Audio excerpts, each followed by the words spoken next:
حضرت جابر بن عبداللہ رضی اللہ عنہما کہتے ہیں کہ رسول اللہ صلی اللہ علیہ وآلہ وسلم نے فرمایا، رزق کے بارے میں کبھی بھی یہ خیال مت کرو کہ وہ دیر سے پہنچا، کیونکہ کوئی بھی بندہ اس وقت تک نہیں مرے گا جب تک وہ اپنے رزق کا آخری لقمہ نہ کھا لے۔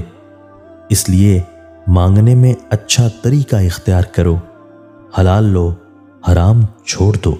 حضرت ابو ہریرہ رضی اللہ تعالیٰ عنہ سے مرفوع مروی ہے کہ کسی آدمی کے دل میں ایمان اور کفر جمع نہیں ہو سکتے، اور نہ جھوٹ اور سچائی اکٹھے ہو سکتے ہیں، اور نہ ہی خیانت اور امانت اکٹھے ہو سکتے ہیں۔ حضرت انس بن مالک رضی اللہ تعالیٰ عنہ سے مروی ہے کہ رسول اللہ صلی اللہ علیہ وآلہ وسلم ایک نوجوان کے پاس آئے۔ وہ موت کی کشمکش میں تھا۔ آپ صلی اللہ علیہ وآلہ وسلم نے فرمایا، تم اپنے آپ کو کیسا محسوس کر رہے ہو؟ اس نے کہا، اے اللہ کے رسول، میں اللہ تعالیٰ سے رحمت کی امید رکھتا ہوں اور اپنے گناہوں سے بھی ڈرتا ہوں۔